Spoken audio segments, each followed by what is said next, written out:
दोस्तों, आज हम बातचीत करेंगे अपने मोटिवेशन टॉक चैनल पे कि रिश्ते आज के समय में क्यों टूट रहे हैं, ब्रेकअप क्यों अधिक हो रहे हैं, हमें क्या करना चाहिए ताकि हमारे रिश्ते मजबूत हों, हमारे रिश्ते बने रहें और हमारे रिश्तों में ज़्यादा से ज़्यादा प्रेम बने रहे, ज़्यादा से ज़्यादा आनंदमय हो सके। तो हमें क्या करना चाहिए और क्या नहीं करना चाहिए, इन सभी बिंदुओं पर हम बहुत ही अच्छे तरीके से आपको बताने वाले हैं कि हम किन किन बातों का ध्यान रखकर, किन किन चीज़ों का ध्यान रखकर हम जो है अपने रिश्तों में प्रेम ला सकते हैं, अपने टूटते हुए रिश्ते को बचा सकते हैं। अगर हम किसी नए रिश्ते में आए हैं तो उन रिश्तों में ज़्यादा से ज़्यादा प्रेम भर सकते हैं। किन किन बातों को ध्यान रखकर हमें क्या करना चाहिए कि हम अपने रिश्तों को ज़्यादा से ज़्यादा मजबूत बना सकें, अस्थायी बना सकें, प्रेम पूर्वक बना सकें, उसमें ज़्यादा जो है हम उसको महत्वपूर्ण बना सकें।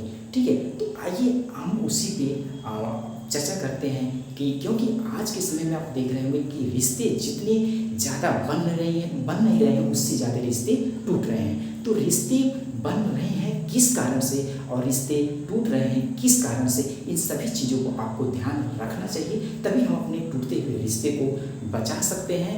तभी हम अगर हम किसी नए रिश्ते में जुड़ रहे हैं तो उसे कैसे उसमें हम उसको खुशनुमा बना सकते हैं, उसको प्रेम उसमें भर सकते हैं, उसमें आनंदमय ला सकते हैं, किन किन बातों को ध्यान में रखकर। तो आइए उन्हीं सब चीज़ों पे हम ध्यान रखेंगे, उन्हीं सब चीज़ों पे हम बातचीत करेंगे। तो आइए वीडियो को हम शुरू करते हैं, शुरू करते हैं दोस्तों। सबसे पहले हम ये देखना होगा कि क्या हमारे जो रिश्ते बने हैं उसके कारण क्या है, उसके आधार क्या है, उसके बेस क्या है। तो हमें उन सभी चीज़ों पे ध्यान देना होगा। तो रिश्ते बनने के आधार क्या है, बेस क्या है, रीजन्स क्या है, हमें इन चीज़ों पे ध्यान देना होगा। दोस्तों, अगर आपके रिश्ते बनने के कारण कोई आकर्षण है, आकर्षण मीन्स कोई धन का आकर्षण, सुंदरता का आकर्षण, तो निश्चित तौर पे आप इन रिश्तों में मत जुड़िए, इन रिश्तों में मत आइए। अगर रिश्ते जुड़ने का कारण कोई धन है, कोई सुंदरता का कारण है, तो आप इन रिश्तों को लंबे समय तक नहीं चला सकते, क्योंकि कोई भी सुंदरता बहुत दिनों तक नहीं रहने वाली है। कोई भी सुंदरता हो वो बहुत दिनों तक नहीं टिकने वाली है, किसी की भी सुंदरता हो जाने वाली है। तो आप ये जान लें, अगर आप किसी के सुंदरता के आकर्षण में आके रिश्तों में जाते हैं तो आप ये गलती ना करें। और दूसरा, अगर आप धन या किसी लोभ के कारण किसी रिश्ते में आ रहे हैं, किसी रिश्ते से जुड़ रहे हैं, तो भी आप ऐसा ना करें, क्योंकि जैसे ही धन का अभाव होगा, जैसे ही धन की कमी होगी, आप उन रिश्तों से दूरियां बनाना शुरू कर देंगे। वो रिश्ते आपको अच्छे नहीं लगेंगे, क्योंकि आपका कारण क्या था, धन था, लालच था। तो इस कारण से आप रिश्तों में ना आए। मेरा मानना है, अगर आप ये सभी चीज़ों को ध्यान देंगे तो निश्चित तौर पे आप एक सुखमय रिश्ता बना सकते हैं। अब आइए हम क्या हमें करना चाहिए ताकि हमारे रिश्ते बच सके। अगर हम किसी नए रिश्ते में आए हैं तो उसे हम कैसे प्रेम पूर्वक आगे बढ़ा सकते हैं, उन सभी बिंदुओं पे हम ध्यान रखेंगे। तो दोस्तों, अगर हम सबसे पहले हमें ध्यान देना है कि हमें पेशेंस रखना है। दोस्तों, पेशेंस रखना रिश्तों में क्यों जरूरी है, वैसे पेशेंस रखना तो पूरे जीवन की हर पहलू में आवश्यकता है। आपको हर मोड़ पे पेशेंस रखना बहुत ज़रूरी है। उसी प्रकार से जैसे जो है हमें प्रेम यानी कि हमें जो है रिश्तों में जितना पेशेंस ज़रूरी है, उतना ही हमें जीवन के हर पहलू में ज़रूरी है। तो पेशेंस क्यों ज़रूरी है? पेशेंस इसलिए ज़रूरी है कि आप इंसान हैं, भगवान तो है नहीं कि आपके जीवन में सब कुछ पॉजिटिव होगा, सब कुछ सकारात्मक होगा। आपके जीवन में नेगेटिव चीज़ें भी होने वाली हैं, चैलेंजेस भी आने वाले हैं, फेलियर आने वाले हैं। तो आपको क्या करना है, जब आपके पास फेलियर होगा, जब आप जो है अपने जीवन में असफल होंगे, चीज़ें निगेटिव रूप में आएंगी, चैलेंजेज आएंगी, तो आपको क्या चीज़ की आवश्यकता पड़ेगी? आपको पेशेंस की आवश्यकता पड़ेगी। और जितना आप पेशेंस बनाए रखेंगे उतना ही आप अपने जीवन में सफल हो सकेंगे, अपने रिश्तों में सफल हो सकेंगे। जैसे अगर हम किसी रिश्तों में कोई भी रिश्ता है, अगर उसमें में किसी प्रकार का मनमुटाव हो गया, कोई झगड़ा हो गया या कुछ भी ऐसा हो गया और हम एक दूसरे से अलग होने लगे या हम एक दूसरे से दूरियां बनाने लगे, तो उसमें में क्या है, पेशेंस रखने की ज़रूरत है। क्योंकि पेशेंस रखने से क्यों आवश्यकता है, क्योंकि जब पेशेंस इसलिए रखना कि जरूरी तुरंत कोई मनमुटाव या झगड़ा हुआ तुरंत अलग होना शुरू कर दे, नहीं। आप धैर्य बनाए रखिए, चीज़ों को पॉजिटिव होने का इंतज़ार करिए, सकारात्मक होने का इंतज़ार करिए, चीज़ें अच्छी होने लगे उसका इंतज़ार करिए। और ये तभी आप कर पाएंगे जब आपके पास धैर्य होगा, पेशेंस होगा। ठीक है। दूसरा चीज़ है, आज के समय में लोगों में जो है टॉलरेंस की कमी हो रही है, सहिष्णुता सहनशीलता की कमी हो रही है।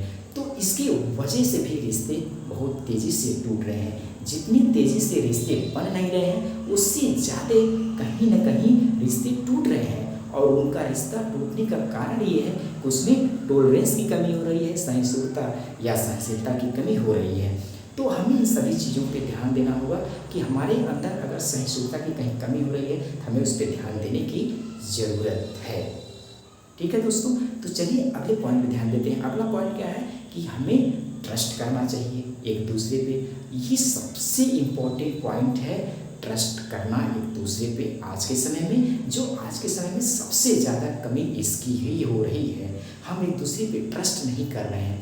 थोड़ी सी चीज़ें अगर निगेटिव हो रही हैं, थोड़ी सी चीज़ें बिगड़ रही हैं, तो हम क्या है, तुरंत जो एक दूसरे के ऊपर जो है ट्रस्ट खो दे रहे हैं, भरोसा खो दे रहे हैं, जिसकी वजह से रिश्ते हमारे टूटने शुरू हो जा रहे हैं, ब्रेकअप होने शुरू हो जा रहे हैं।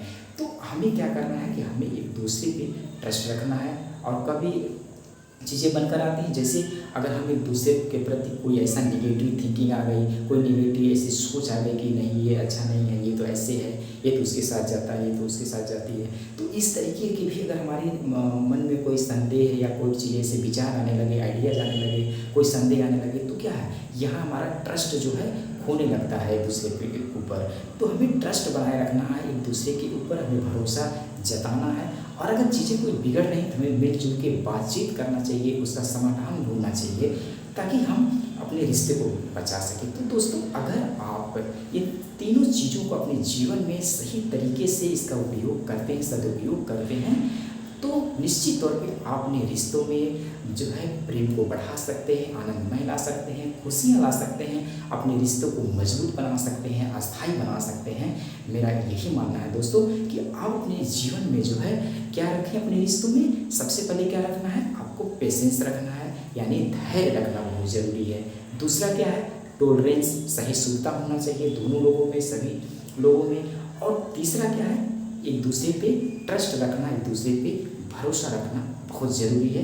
तब हमारे ये रिश्तों में जो प्रेम है वो बहुत गहरा होगा और डीपली होगा। तो हमें इन सभी चीज़ों को ध्यान रखना चाहिए, जो आज के समय में इसी की कमी हो रही है। लोग एक दूसरे पे ट्रस्ट नहीं कर पा रहे हैं, बहुत तेज़ी से ट्रस्ट खो दे रहे हैं, भरोसा खो दे रहे हैं, सहिष्णुता की कमी हो जा रही है, लोग एक दूसरे की बातें को बर्दाश्त नहीं कर पा रहे हैं, लोगों के अंदर ईगो आ जाता है, अहंकार आ जाता है। इन सब चीज़ों को आप ध्यान रखेंगे। और चौथा चीज़ अगर हम आपको बताएं तो सबसे इम्पॉर्टेंट है कि इससे इम्पॉर्टेंट है, ईगो का खत्म होना चाहिए आपके अंदर। किसी प्रकार का ईगो नहीं होना चाहिए कि नहीं, अगर मुझसे गलती नहीं हुई है तो हम क्यों माफ़ी मांगेंगे।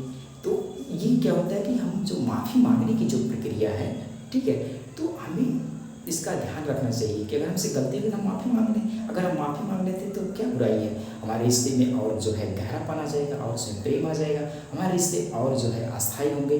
तो अगर आप गलती कोई कर रहा है, तो जो गलती कर रहा है उसे इसका महसूस करके कि मुझसे गलती हो गई है, चाहे वो देर सवेर जब भी आपको महसूस हो, आप उससे अगले से जाकर माफ़ी मांग ले, भाई मुझसे गलती हो गई, मैं नहीं समझ पाया चीज़ों को, तो मुझे माफ़ कर दो। तो अगला क्या है, वो समझने वाला हो तो पक्का आपको माफ़ कर देगा और आपका रिश्ता बच जाएगा।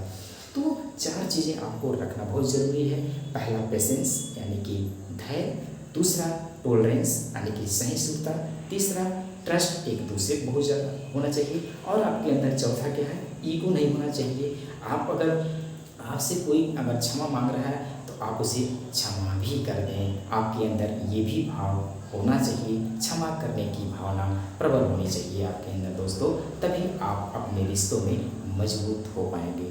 तो उम्मीद करता हूँ कि मेरी बातें अगर आपको अच्छी लगी होंगी तो आप मुझे कमेंट करके ज़रूर बताएंगे, ऐसा उम्मीद करता हूँ दोस्तों। तो फिर मिलेंगे अगले वीडियो में नए टॉपिक के साथ जो जीवन के बहुत ही महत्वपूर्ण से संबंधित होगा। ऐसे टॉपिक को हम लेकर आएंगे। तब तक के लिए थैंक यू सो मच।